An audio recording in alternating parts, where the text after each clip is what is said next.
This machine has the drop-in bobbin. The way we thread it, we have our cob on its spool stand. On some machines you have a spool stand that goes up. On this machine it's on the side.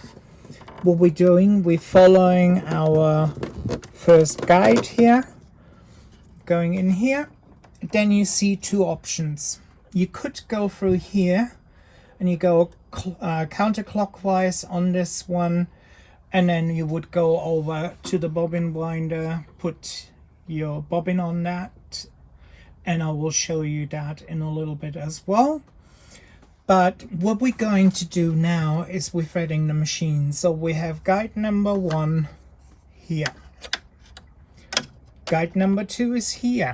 So we take our thread, we follow that. Now, we're getting in between the tension plates. You might see them in here. If I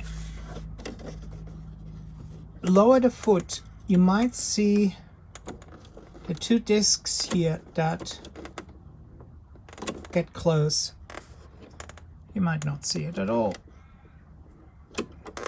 There you go. You see it in there. See? Now it's open. Now they're closed.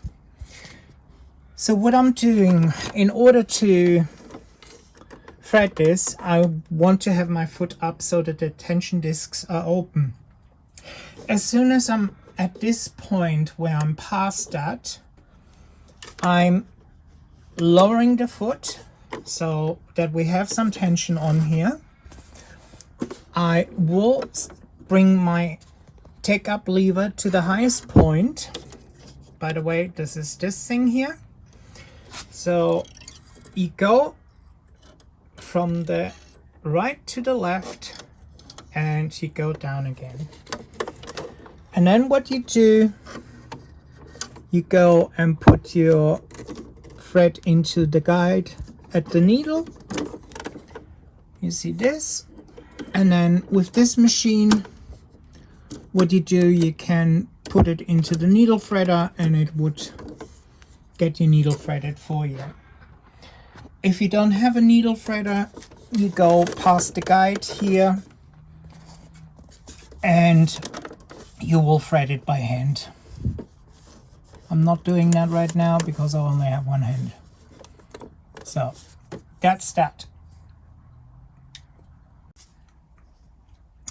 A machine with a drop-in bobbin, which has the race going in there already, and you don't have to put the bobbin into a bobbin casing. You need to make sure that when you pull the thread that it goes counterclockwise. As you can see indicated here with the little schematics, if your thread would go like this, it's wrong. When you turn that over and you do this and it goes counterclockwise, it's correct. So what I do is I hold the end of the thread with one hand, usually my right one. With the left hand I drop this bobbin into the race. What you see now, I'm holding my finger here. But watch this little space here. You see how the thread actually goes into this groove? This is a notch that engages the tension plate in here. And with this machine, when you pull here, it will go in. And then with the guiding system, if you follow this over a bit, then you'll just need to do this, and if I would pull it now, it cuts it off. The next step is you need to get the thread up. Usually you need to put your cover in there. However, I want to show you how a stitch is actually made in this machine. So what we do, we're turning our hand wheel and we turn that towards us, and you just seen the thread here. You see how this goes around? It grabs that thread So this is the upper fret. Your uptake lever is taking the fret up, and there we have the end that we just cut off. And this is basically your machine threaded and ready to go.